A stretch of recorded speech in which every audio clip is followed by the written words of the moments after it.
agreed outcomes. Nature of authority, power, the ability to force or concur someone to do to your will, even if they would not choose not to because your position or your might is higher than theirs. Position in a position of authority, we mean that they hold a certain rank or status within the society or within an organisation, such as the public services. An officer may be promoted because of certain achievements and certain abilities and attributes such as experience in the public services, good character, dedication to the job. If you join the public services and are placed in a position of authority, you may be able to command team members who will recognise you and your authority and the duty to obey those commands. Status relating to authority is near enough the same as obedience. We respect the authority of people with higher status, people with titles, people with power. In the public services, each officer knows their status and the status of their colleague and where they would fit into that chain of authority. Corruption, this is where someone lacks moral fibre and may be willing to take on acts of authority. An example of this could be a senior officer could take bribes from a lower ranked officer favouring them for promotions. Disobedience, this within the public services can be extremely serious change depending on the degree. Serious cases of this lead to dishonourable discharge from your chosen service. An example of this would be if a new recruit would disobey an order given by the highest authority, like a commanding officer. Blind obedience. This is to carry out orders unquestionably and without thinking of questions. However, the problem with this is knowing when to speak out when necessary, at which point you need to ask yourself, do you stop obeying to see if those orders are correct? Moral dilemmas. This is a problem when there is no obvious right situation. Sometimes you can work out this answer by weighing up the consequences. An example of this could be if a friend has done something wrong and you know about it and you feel you should tell someone but you might lose your friend. Responsibility for decision making.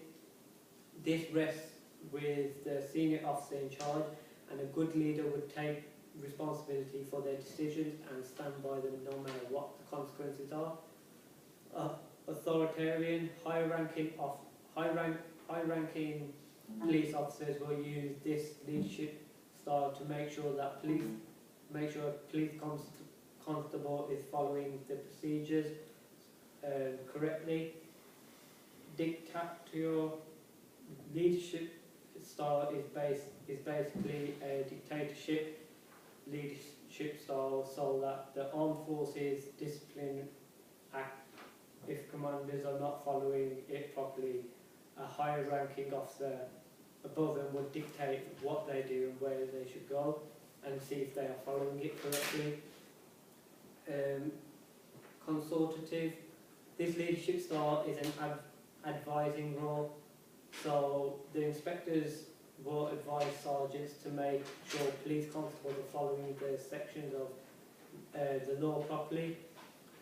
Participative. The leadership style will join in with others to make sure they are following the right sections of the law or right disciplinary procedures with Armed Forces Discipline Act 2000. The Armed Forces Act 2000 can either have a normal hearing or a court-martial. A normal hearing would be with one officer, whereas a court-martial there will be at least 3 senior officers. The style of authority that fits in with this authoritarian, because there is a code of discipline that they must be expected to follow and without any question. This can also be done because these rules are put into place without consent of participants, for example, being AWOL during duty. All police services within the UK are subject of the Police Code of Conduct. Police and Criminal Evidence Act 1984.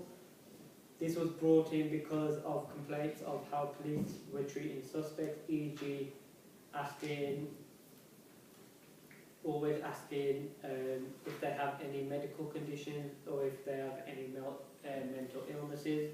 This act is consultative because they have listened to what both officers and suspects have said and have made a compromise.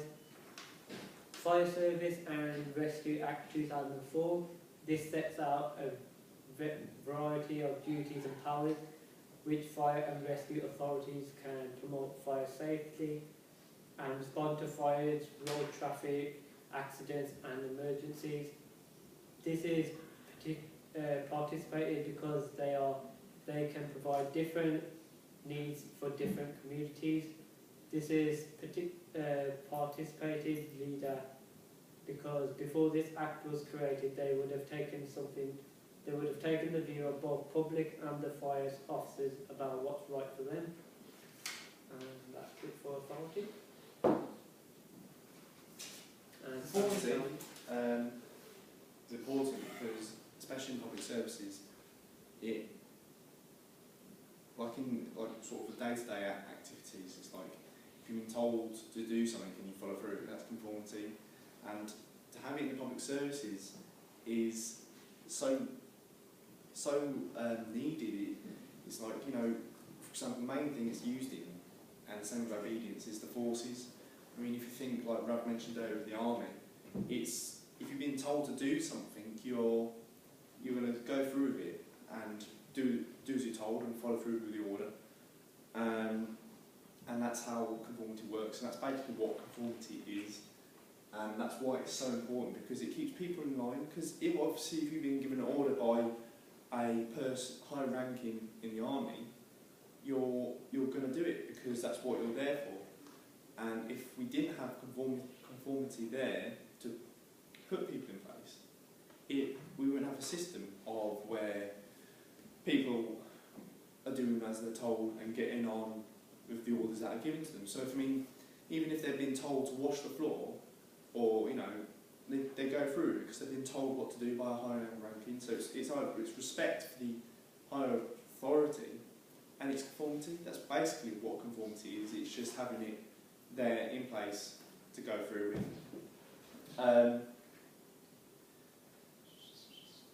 And having conformity in public services is a great advantage about bringing people together as a team. So you can say in the police, it's the same thing, being told what to do and getting on with it, and that's the whole point of having it. Another thing about conformity, it's about bringing people together. So like making bonds and making teams extra tight and make sure they can work together as a team because of conformity. Because a good example is like of gangs, because if you in the police, quite a lot of them are smartly dressed, they have haircuts, quite short, they all look professional, and if you're a person who looks out of the ordinary, who doesn't do that, you might be kicked out of that social team, and it's